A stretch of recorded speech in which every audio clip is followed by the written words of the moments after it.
السلام علیکم ورحمۃ اللہ وبرکاتہ۔ معلم الانشاء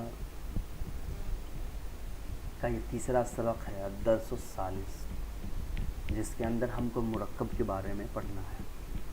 اور کتاب کو پڑھنے سے پہلے مرکب کے اندر ہم کیا پڑھنے والے وہ بتا دیتا ہوں، تاکہ اگر آپ کو کتاب پڑھنا نہ بھی آئے، اردو پڑھنا، تب بھی بہت آسانی کے ساتھ آپ سمجھ جائیں کہ اس کتاب کے اندر کون سی چیزیں آپ کو پڑھائی جانے والی ہیں۔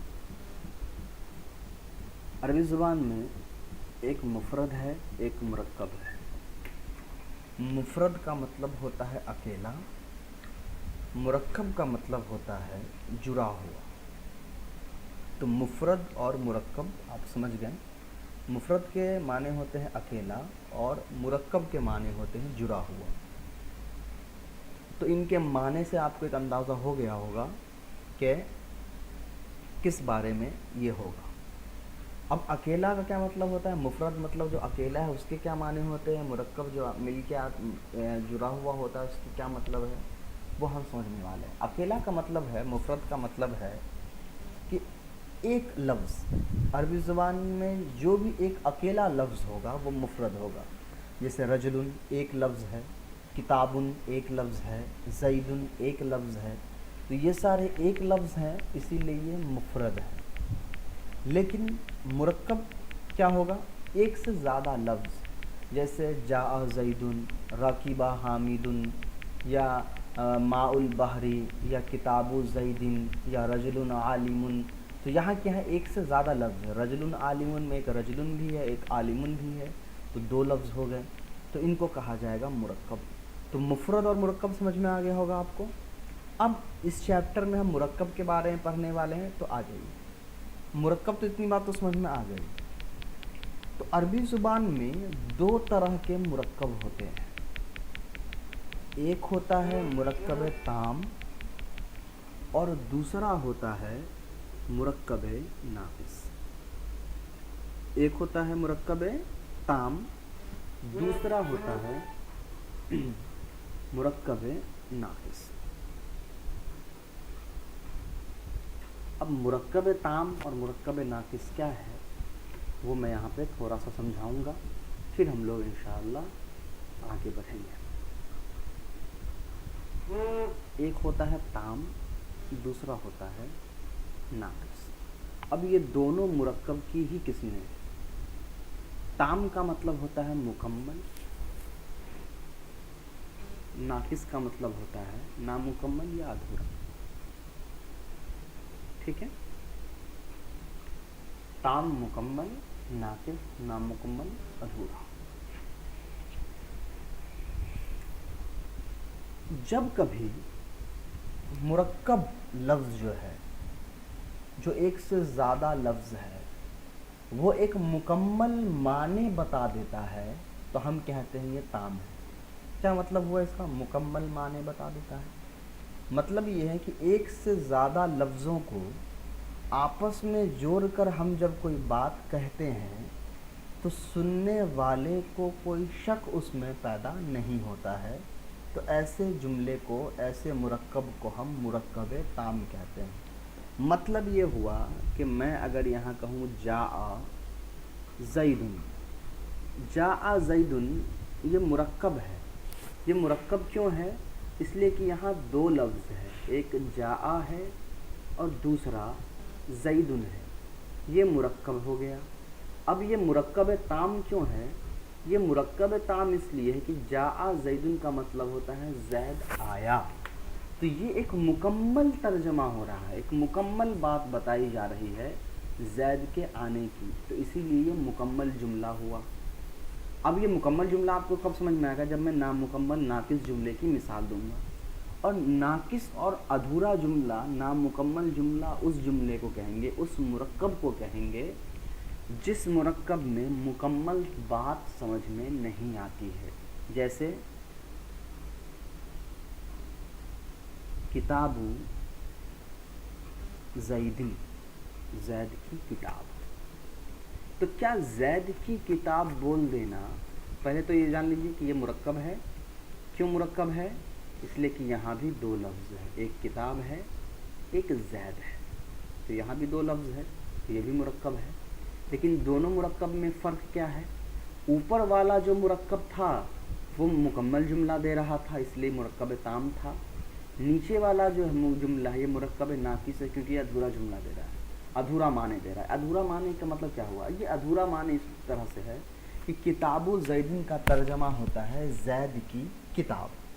تو زید کی کتاب, کیا اتنی بات سے سمجھ میں آ گئی ہم کو کہ ہم کو کنفیوژن نہیں ہے کہ زید کی کتاب کیا زید کی کتاب کھو گئی ہے, یا زید کی کتاب قیمتی ہے, یا زید کی کتاب مجھے دو, یا اس طرح کے بہت سارے معنی جو ہیں چھپے ہوئے ہیں. کوئی انسان کہے زید کی کتاب, ہم کو پوری بات سمجھ میں نہیں آئی کہ وہ انسان کہنے والا زید کی کتاب بول کر کے کیا بتانا چاہ رہا ہے. وہاں پر سننے والے کو ایک شک ہے, ہر آدمی اپنے حساب سے کچھ نہ کچھ معنی بیٹھا دے گا وہاں پر, کیونکہ بات کلیئر ہی نہیں ہے.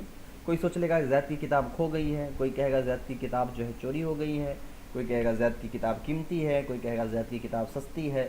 تو بہت سارے معنی کا یہاں پر کیا ہے, امکان ہے. بہت سارے معنی کا یہاں پر جو ہے وہ یہاں پر ڈاؤٹ ہے, ایک شک ہے, بہت سارے معنی ہوگا. تو ایسے جملے جو مکمل نہیں ہوتے ہیں, جس کے بولنے کے بعد بھی بات واضح نہیں ہوتی ہے مکمل طور پر, تو وہ اس کو کہا جاتا ہے جملہ ناقص, مرکب ناقص. اب اوپر کی مثال سے اس کو جو ہے ملا کر کے دیکھیے تو آپ کو سمجھ میں اور اچھے سے آئے گا. اوپر ہے جاء زیدن, زید آ گیا. تو زید آ گیا, کیا اس بات میں ہم کو کوئی شک ہے؟ کیا کوئی یہ کہہ سکتا ہے زید نہیں آیا یا آنے والا عمر آیا ہے؟ نہیں. کیوں؟ صاف طور پر واضح ہے کہ زید ہے اور وہ آیا ہے. تو یہاں پر کہنے والا جب کہے گا زید آ گیا تو سننے والا کو کوئی شک ہی نہیں ہے, بلکہ کمپلیٹ مکمل خبر معلوم ہو گئی زید کے آنے کی. لیکن کتاب زیدین جب میں نے کہا زید کی کتاب, تو بات مکمل نہیں ہوئی, سننے والے کو شک ہے آگے کیا کہنا چاہ رہے ہیں. زید کی کتاب کھو گئی, قیمتی ہے, سستی ہے, پھٹ گئی, بہت سارے ترجمے یہاں پر ہو سکتے تھے. تو مکمل اور ناقص سمجھ میں آ گیا. لیکن یہ تو میں نے آپ کو سمجھایا ترجمہ کے حساب سے کہ مکمل جملہ کیا ہوتا ہے اور ناقص جملہ, ادھورا جملہ کیا ہوتا ہے. لیکن عربی زبان میں تو ترجمہ آپ بعد میں کرتے ہیں, جملہ آپ پہلے سمجھتے ہیں. تو جب آپ کو ترجمہ نہیں معلوم ہوگا اس وقت آپ کیسے پہچانیں گے کہ کون مکمل جملہ ہے اور کون ادھورا جملہ ہے؟ تو اس کے کچھ طریقے ہیں جو ہم یہاں پڑھنے والے ہیں. تو وہ سارے طریقے تو میں یہاں نہیں بتاؤں گا, اس لیے کہ وہ نحو کی کتابوں میں بالکل لکھے ہوئے ہیں, وہاں آپ پڑھ چکے ہیں. تو مرکب تام جو ہے یہ دو طرح کے ہوتے ہیں. ایک ہوتا ہے جملے اسمیہ اور دوسرا ہوتا ہے جملے فعلیہ. اچھا, یہ مرکب تام جو ہے اس کو نحو کی کتابوں میں مرکب مفید بھی کہتے ہیں. تو یہی ہے مرکب مفید, ٹھیک ہے. اور یہ جو نامکمل جملہ ہے مرکب ناقص, اس کو نحو کی کتاب میں مرکب غیر مفید کہتے ہیں. مرکب مفید کا مطلب ہے ایسا مرکب جو فائدہ دیتا ہو, اور مرکب غیر مفید کا مطلب ایسا مرکب جو فائدہ نہیں دیتا ہو. فائدہ دیتے اور نہ دینے سے مراد وہی ہے, مکمل ترجمہ سمجھاتا ہو, مکمل ترجمہ سمجھاتا ہو. تو مرکب مفید جو ہے دو طرح کے ہوتے ہیں, ایک جملے اسمیہ اور ایک جملے فعلیہ. جملے اسمیہ کا مطلب ایسا جملہ جو اسم سے شروع ہوا ہو, جملے فعلیہ کا مطلب ایسا جملہ جو فعل سے شروع ہوا ہو. اور مرکب ناقص کی بھی دو قسمیں ہیں, ایک ہے مرکب اضافی اور دوسرا ہے مرکب توصیفی, ٹھیک ہے. تو مرکب اضافی اور دوسرا ہے مرکب توصیفی. تو اتنی بات سمجھ میں آ گئی. اب یہ مرکب اضافی اور توصیفی کیا, یہ آپ پڑھ چکے ہیں. مرکب اضافی مطلب مضاف مضاف الیہ والا جملہ, اور مرکب توصیفی مطلب موصوف صفت والا جملہ. تو پوری عربی زبان میں صرف یہی دو جملے ہیں جو ادھورے معنی پیدا کرتے ہیں, باقی سب مکمل معنی پیدا کرتا ہے. تو مرکب اضافی ہے تو وہ ادھورا جملہ ہوگا, مرکب توصیفی ہے تو وہ ادھورا جملہ ہوگا, باقی ادھورے جملے نہیں ہوتے ہیں, ٹھیک ہے. باقی ادھورے جملے بن سکتے ہیں دوسری وجہ سے. مثال کے طور پہ میں نے فعل ذکر کر دیا اور فاعل ہٹا دیا تو وہ ادھورا جملہ ہو گیا, اس طرح ہو سکتے ہیں. لیکن جو اصل میں جو ادھورے جملے ہوتے ہیں وہ صرف دو طرح کے ہوتے ہیں, ایک مرکب اضافی اور دوسرا مرکب توصیفی. تو یہ دونوں ہم تب پڑھیں گے جب علم النحو کے اندر وہ چیپٹر آ جائے گا. یہاں صرف مرکب کی بات تھی اسی لیے میں نے صرف آپ کو مرکب پڑھائی ہے۔ چلیے اب اس چیپٹر کو پڑھتے ہیں، سمجھ میں آ جائے گا۔ مرکب، دو یا دو سے زیادہ الفاظ کے مجموعے کو مرکب کہتے ہیں۔ مجموعے مطلب ایک سے زیادہ الفاظ جو آپس میں جمع ہے، تو دو یا دو سے زیادہ جو لفظ آپس میں مل کر کے کوئی معنی پیدا کر رہے ہیں اس کو مرکب کہتے ہیں۔ اب مرکب کی دو قسمیں ہیں، مرکب تام، مرکب ناقص۔ مرکب تام مطلب مکمل جملہ، مرکب ناقص مطلب ادھورا جملہ۔ مرکب تام ایسے مرکب کو کہتے ہیں جس سے کوئی بات پوری طرح سمجھی جائے، یعنی اس سے کوئی خبر، کوئی حکم یا کوئی خواہش معلوم ہو، جیسے البستان جمیل، باغ خوبصورت ہے۔ مرکب تام ایسے مرکب کو کہتے ہیں جس سے کوئی بات پوری سمجھ میں آ جائے، جیسا کہ میں نے آپ کو شروع میں بتایا کہ مرکب تام ایسے مرکب کو کہیں گے کہ جو اس سے ایک مکمل بات سمجھ میں آ جائے، سننے والے کو ذرا سا بھی کسی طرح کی اس میں کوئی پریشانی نہ ہو، یعنی اس سے کوئی خبر، کوئی حکم یا کوئی خواہش معلوم ہو جائے۔ یعنی کہنے والا جب کوئی بات کہے گا تو کچھ ہی یا تو وہ خبر ہوگی، یعنی کہ کہنے والا جب کوئی بات کہے گا تو وہ کسی کے بارے میں خبر دے رہا ہوگا، یا اپنے بارے میں خبر دے رہا ہوگا، یا کسی کے بارے میں خبر دے رہا ہوگا، یا اگر خبر نہیں ہے تو حکم دے رہا ہوگا کہ یہ کرو یہ کرو، یا پھر اپنی کوئی خواہش ظاہر کر رہا ہوگا۔ جنرلی ہم جو کوئی بات کہتے ہیں تو یہی تین چار چیزوں میں سے کوئی ایک ہوتا ہے، یا تو ہم خبر دے رہے ہوتے ہیں، یا کوئی بات کہہ رہے ہوتے ہیں، یا پھر ہم کوئی خواہش ظاہر کر رہے ہوتے ہیں۔ تو مرکب تام ایسا جملہ ہوتا ہے جس میں انہی تینوں میں سے کوئی ایک معنی جو ہوتا ہے اور وہ مکمل بات ہوتا ہے، یعنی سننے والے کو ذرا سا بھی کسی طرح کی کوئی پریشانی سمجھنے میں نہیں ہو رہی۔ البستان جمیل، باغ خوبصورت ہے، تو اب کسی نے کہا باغ خوبصورت ہے تو سننے والے کو ذرا سا بھی پریشانی نہیں ہوگا کہ اس کے کیا کہنا چاہ رہا ہے، اس لیے کہ مکمل طور بات سمجھ میں آ رہی ہے کہ باغ کے خوبصورت ہونے کی بات چل رہی ہے۔ تو کوئی گھوڑا نہیں سمجھ لے گا اور کوئی بدصورت نہیں سمجھ لے گا، بلکہ باغ ہی سمجھے گا، خوبصورت ہی سمجھے گا۔ یلعب الولد، لڑکا کھیلتا ہے، تو یہاں پر بھی بات مکمل ہے۔ کوئی یہ نہیں سمجھ سکتا ہے اس ترجمہ سے کہ لڑکی کھیل رہی ہے یا لڑکا سو رہا ہے، بلکہ لڑکا ہے اور کھیل رہا ہے۔ نظف ثیابک، اپنے کپڑے صاف کرو، تو یہاں پر بھی ایک مکمل بات سمجھ میں آ رہی ہے، حکم ہے کپڑا صاف کرنے کا، تو مکمل سمجھ میں آ رہا ہے کہ یہاں پہ کپڑا صاف کرنے کا حکم دیا گیا ہے، کسی دوسری چیز کا حکم یہاں پر نہیں دیا گیا ہے۔ کم یا سعید، اے سعید تم کھڑے ہو جاؤ، تو یہاں پر کھڑے ہونے کا حکم دیا گیا، ایک مکمل بات سمجھ میں آئی ہم کو ترجمہ سے۔ اجلس، تم بیٹھ جاؤ، تو یہاں پر بھی ایک مکمل بات سمجھ میں آئی کہ ہم کو بیٹھنے کا حکم دیا جا رہا ہے۔ تو مرکب تام کی یہ ساری مثالیں تھیں۔ تو مرکب تام وہ مرکب ہوتا ہے جو ایک مکمل جملہ ہم کو دیتا ہے۔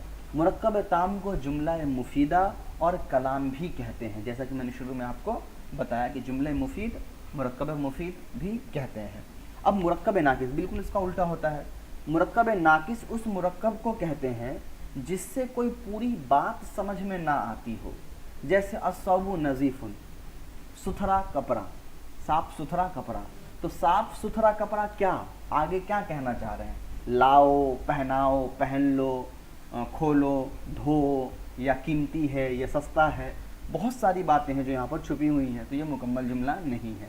ماء البحری، سمندر کا پانی، تو سمندر کا پانی کیا، آگے بات ختم، مکمل ہوئی نہیں۔ ماء البحری مطلب سمندر کا پانی، تو یہ ادھورا جملہ ہے۔ کیوں ادھورا جملہ ہے؟ پوری بات سمجھ میں کیسے آئے گی ہم کو سمندر کے پانی سے؟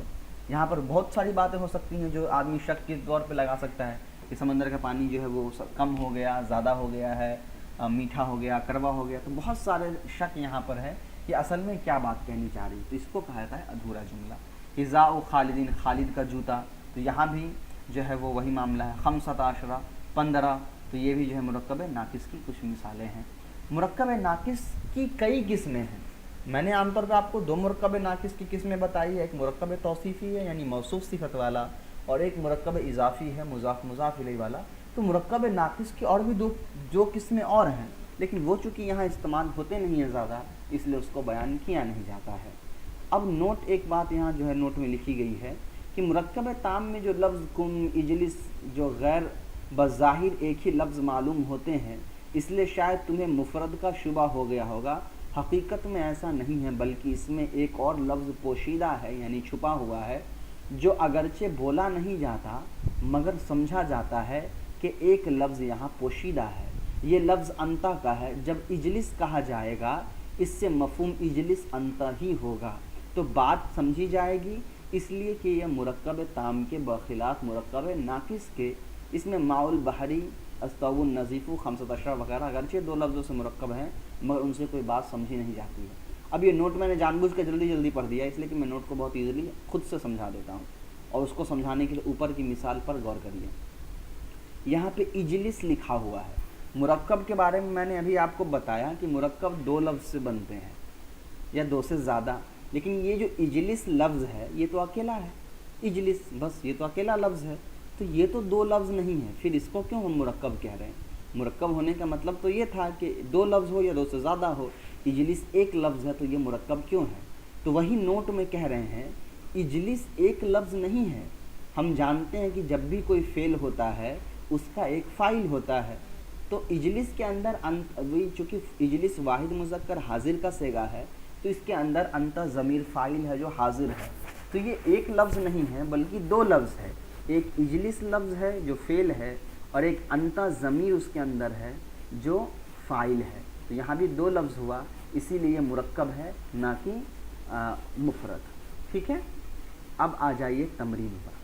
تمرین نمبر 4 کیا ہے؟ ترجمہ مین نہیں ہے، یہاں صرف آپ کو پہچاننا ہے۔ کیا پہچاننا ہے وہ دیکھیے، مرکب تام اور مرکب ناقص میں تمیز کرو۔ مرکب تام اور مرکب ناقص میں تمیز کرو، تو یہ تمیز ابھی آپ نہیں کر پائیں گے، اس کے دو وجہ ہیں۔ اگر آپ نے موصوف صفت مضاف مضاف الیہ والا چیپٹر پڑھ لیا تب تو بہت آسانی سے کر لیں گے، لیکن نہیں پڑھا ہے تو نہیں کر سکتے ہیں۔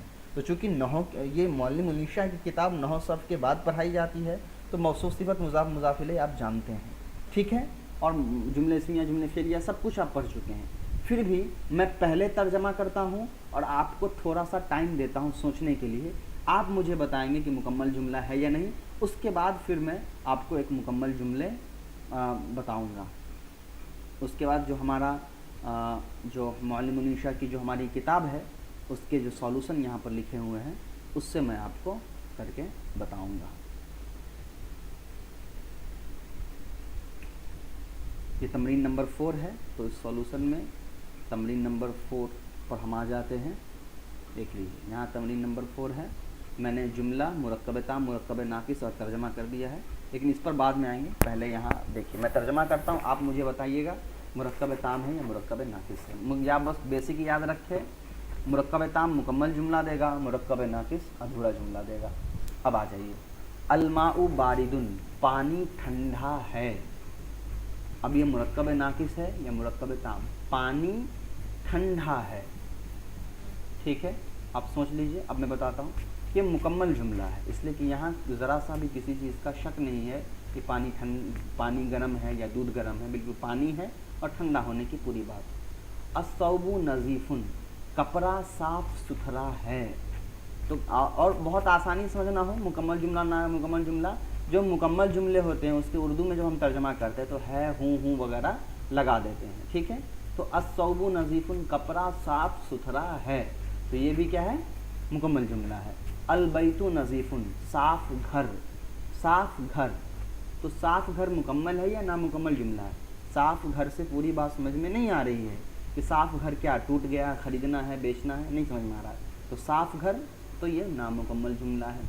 لیسا الولد، اب یہ لیسا الولد یہ تھوڑا الگ ہے، نہیں لڑکا، میں تو صرف ترجمہ کر رہا ہوں، نہیں لڑکا، کیا اس سے پوری بات سمجھ میں آ گئی؟ نہیں، تو یہ نامکمل جملہ ہے۔ لیکن اس کے پہچاننے کا ایک دوسرا طریقہ بھی ہے، اگر آپ مضاف مضاف الیہ موصوف صفت وغیرہ پڑھ چکے ہیں تو دوسرا طریقہ بھی میں بعد میں بتاؤں گا پہچاننے کا، ابھی صرف ترجمہ سمجھیے۔ لیس الولد، لڑکا نہیں، تو یہ پوری بات سمجھ میں نہیں آئی، لڑکا نہیں کیا؟ لیت الفاکہۃ، شاید میوہ، تو شاید میوہ، شاید مطلب جو ہم مخصوص کی بات میں میوہ، تو شاید میوہ کیا پکا ہوا ہے، نہیں پکا ہوا ہے، پوری بات نہیں ہے، ادھورا جملہ ہے۔ اکل فرید نیل الفاکہۃ، فرید نے میوہ کھایا، تو فرید نے میوہ کھا لیا ہے، یہ پورا ترجمہ ہے، پوری بات سمجھ میں آ رہی ہے کہ فرید نے کھایا ہے، میوہ کھایا ہے، یہ مکمل جملہ ہوا۔ القلم الذی، وہ قلم جو، وہ قلم جو، تو وہ قلم جو کیا لکھی گئی، کھوئی گئی، بیچی گئی، تو یہ ادھورا جملہ ہو گیا۔ لعل الخادم، کاش خادم، تو کاش خادم کیا نہیں گیا، آ گیا، سو گیا، اٹھا ہوتا، تو یہ بھی ادھورا جملہ ہو گیا۔ لعل التلمیذ ینجح، شاید کہ بچہ کامیاب ہو جاتا، شاید کہ بچہ کامیاب ہو جاتا، تو یہاں ایک مکمل جملہ ہے کیونکہ بچے کے کامیاب ہونے پر افسوس کی بات یا شاید کی بات کہی جا رہی ہے. ان جئتا اگر تم گئے, تو اگر تم گئے تو کیا ہوگا, یہ بات تو لکھی نہیں یہاں پہ. ان جیتا مطلب ہوتا ہے اگر تم گئے, تو اگر تم گئے تو کیا, آگے بات نہیں بتائی جا رہی ہے, اس لیے یہ ادھورا جملہ ہو گیا.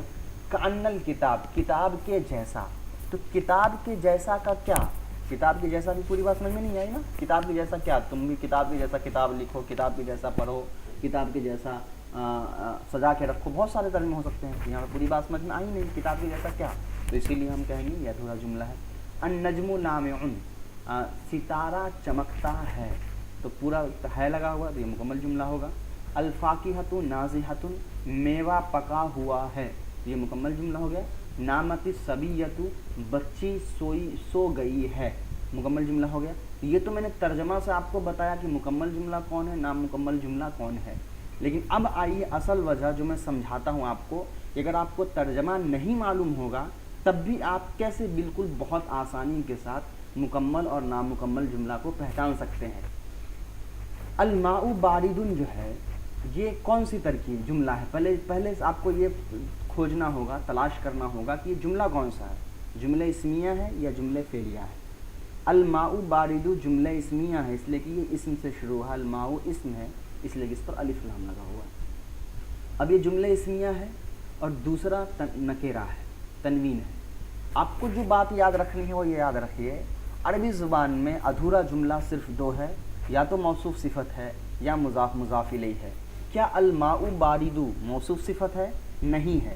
موصوف صفت ہوتا تو باردو پر بھی الف لام ہوتا, لیکن ایک پر الف لام ایک پر تنوین ہے, تو یہ موصوف صفت تو نہیں ہے. اگر مضاف مضاف الیہ ہوتا تو مضاف پر الف لام اور تنوین نہیں آتا ہے, مضاف الیہ پر زیر آتا ہے. یہاں نہ مضاف الیہ پر زیر ہے نہ ہی مضاف پر الف لام تنوین ہے, بلکہ یہاں پر الف لام لگا ہوا ہے. تو یہ دونوں مضاف مضاف الیہ بھی نہیں ہے. تو جب یہ ادھورے جملے کی قسمیں نہیں ہیں تو 100% یہ مکمل جملہ ہیں. تو اگر یہ مکمل جملہ ہے تو کون سا مکمل جملہ ہے, تو یہ مبتدا خبر والا جملہ ہے. اب میں کیوں کہہ رہا مبتدا خبر, اس لیے کہ جو جملہ اسمیہ ہوتا ہے وہ مبتدا اور خبر ہوتا ہے. مبتدا کا پہلا حصہ معرفہ ہوتا ہے اس لیے الماء معرفہ ہے. باردن جو دوسرا حصہ خبر ہوتا ہے وہ نکرہ ہوتا ہے, باردن نکرہ ہے اسی لیے وہ خبر ہے. الثوب نظیف بالکل پہلے جملے جیسا ہے. البیت النظیف, اب یہ ادھورا جملہ ہے, کیوں, اس لیے کہ یہ دونوں موصوف صفت ہے. البیتو پر جو اعراب ہے وہی نظیفو پر ہے. البیتو معرفہ ہے, نظیفو معرفہ ہے. البیتو مذکر ہے, نظیفو مذکر ہے. البیتو واحد ہے, نظیفو واحد ہے. چار چیزوں میں برابری ہوتی ہے موصوف صفت کے اندر, یہ چاروں چیز میں برابر ہے اسی لیے موصوف صفت ہے. اب آئیے چوتھے نمبر, لیس الولد, یہ بہت ٹریکی ہے. لیس الولد نہ تو موصوف صفت ہے نہ ہی مضاف مضاف الیہ ہے, پھر یہ کیوں ادھورا جملہ ہے؟ یہ ادھورا جملہ اس لیے ہے کہ یہ جملہ غلط لکھا ہوا ہے. لیسا کیا ہے؟ لیسا افعال ناقصہ میں سے ہے. کانا سارا اسباب والا آپ نے پڑھا ہے. افعال ناقصہ کی ایک خاصیت ہے, افعال ناقصہ کبھی بھی اکیلے نہیں آتی ہے, اپنے اسم اور خبر کے ساتھ ہی آتی ہے. تو لیسا کا اسم تو الولد موجود ہے لیکن لیسا کی خبر موجود نہیں ہے. تو لیسا کی خبر چونکہ موجود نہیں ہے اس لیے لیس الولد یہ مکمل جملہ نہیں ہے. مکمل جملہ ہوتا تو اس کی ایک خبر بھی ہوتی. اب آپ کہہ سکتے ہیں کہ کیوں نہ لیسا کے اندر ہوا ضمیر اس کو اسم بنا دے اور الولد کو اس کی خبر بنا دے. ہم نہیں بنا سکتے ہیں اس لیے کہ ہم کو معلوم ہے افعال ناقصہ کا جو اسم ہوتا ہے وہ منصوب ہوتا ہے, مرفوع ہوتا ہے, اور اس کی جو خبر ہوتی ہے وہ منصوب ہوتی ہے. یعنی افعال ناقصہ کے اسم پر پیش ہوتا ہے اور اس کی خبر پر زبر ہوتا ہے. لیسا بھی افعال ناقصہ میں سے ہے تو اس کے اسم پر پیش ہوگا جو کہ الولد پہ ہے تو اس کا اسم ہے, لیکن اس کے خبر موجود ہی نہیں ہے جس پر نصب ہوتا, تو اسی لیے یہ بھی ادھورا جملہ ہے. تو یہ ادھورا جملہ کس اعتبار سے ہے؟ کیونکہ یہ غلط لکھا ہوا ہے. لیت الفاکہۃ بھی ویسا ہی ہے. لیتا کا بھی اپنا ایک اسم اور خبر ہوتا ہے, یہاں بھی ایک اسم تو ذکر کیا گیا لیکن لیتا کی خبر غائب کر دی گئی ہے, تو یہ ادھورا جملہ ہے. اکل الفرید الفاکہۃ یہ مکمل جملہ ہے اس لیے کہ یہاں ایک فعل ہے, ایک فاعل ہے, ایک مفعول ہے. القلم الذی یہ ادھورا جملہ کیوں ہے؟ یہ ادھورا جملہ اس لیے ہے کہ آپ کو پتہ ہے کہ جب بھی اس میں موصول یعنی الذی اللتی وغیرہ استعمال ہوتا ہے تو اس کے بعد ایک مکمل جملہ ہوتا ہے. الذی کے بعد یہاں کچھ ہے ہی نہیں, اس لیے یہ ادھورا جملہ ہے. لعل کا بھی اپنا ایک اسم اور خبر ہوتا ہے, یہاں لعل کا اسم خادم تو موجود ہے, لعل کی خبر موجود نہیں ہے. لعل التلمیذ ینجح میں آپ کہیں گے یہاں خبر کیا ہے؟ التلمیذ لعلہ کا اسم ہے، ینجح اللعلہ کی خبر ہے، اس لیے یہ تو مکمل جملہ ہے، پر لعل الخادمہ یہ مکمل جملہ نہیں ہے۔ ان جئتا یہ ادھورا جملہ ہے، کیوں؟ یہ ادھورا جملہ اس لیے ہے، ان حرف شرط ہوتا ہے اور شرط کے لیے جزا کا ہونا ضروری ہوتا ہے۔ ان حرف شرط تو یہاں موجود ہے لیکن اس کی کوئی جزا موجود نہیں ہے، اسی لیے یہ ادھورا جملہ ہو گیا۔ کأن الکتاب، تو کأن الکتاب جو ہے یہ بھی ادھورا جملہ ہے، اس لیے کہ انا کا بھی اپنا ایک اسم اور خبر ہوتا ہے، یہاں انا کی اسم تو ہے لیکن خبر نہیں ہے، اس لیے یہ بھی ادھورا جملہ اور غلط جملہ لکھا ہوا ہے۔ النجم اللامعون بالکل پہلے جملے کی طرح مبتدا خبر ہے، اس لیے مکمل جملہ ہے۔ الفاقہۃ ناضحۃ یہ بھی مکمل جملہ ہے پہلے جملے کی طرح مبتدا خبر۔ نامت الصبیۃ یہاں بھی فعل فاعل ہے، یہ مکمل جملہ ہے۔ تو یہاں پر آپ نے مرکب کے تمرین کو کمپلیٹ کر لیا۔ اس کے بعد آپ آ جائیے میرے سولوشن والے پیج پہ، تو یہاں پر بھی آپ دیکھیں گے کہ میں نے ٹک لگا دیا ہے، الماء بارد مرکب تام ہے، الثوب نظیف تام ہے، اور بیت النظیف ناقص ہے، تو یہاں ٹک لگے ہوئے ہیں۔ تو یہ آپ کا چیپٹر کمپلیٹ ہو گیا مرکب تام والا۔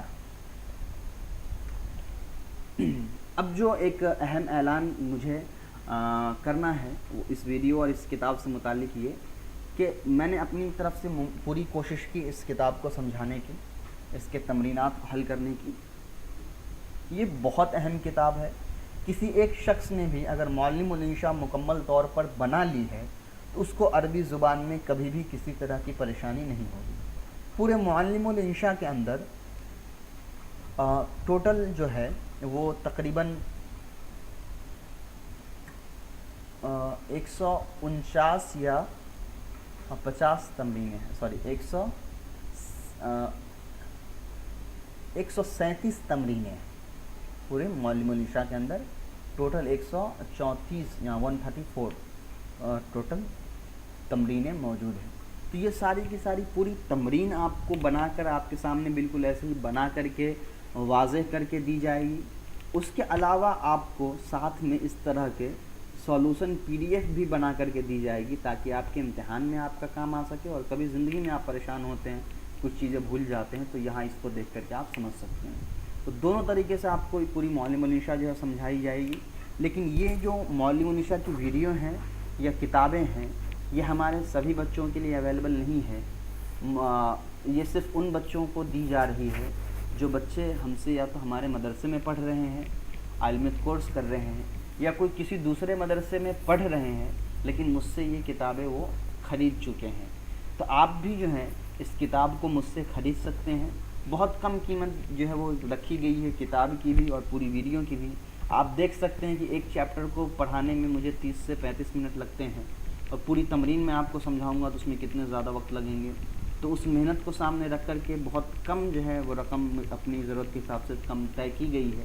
تو پوری مکمل ویڈیو اور جو 134 تمرین تک اور اس کتاب کو جو میں لکھ رہا ہوں سولوشن معلم الانشاء کا، اس کو پرچیز کرنے کے لیے آپ کو جو پورے مکمل رقم ادا کرنی ہوگی وہ 650 روپے جو ہے وہ آپ کو ادا کرنے ہوں گے۔ اگر آپ اتنا ادا کرتے ہیں تو یہ پوری تمرین کی جو ویڈیو ہے اور جو معلم الانشاء کی PDF ہے وہ آپ کو دی جائے گی۔ یہ صرف ایک پہلی ویڈیو ہے معلم الانشاء کی جو بطور ڈیمو یہاں اپلوڈ کی جا رہی ہے۔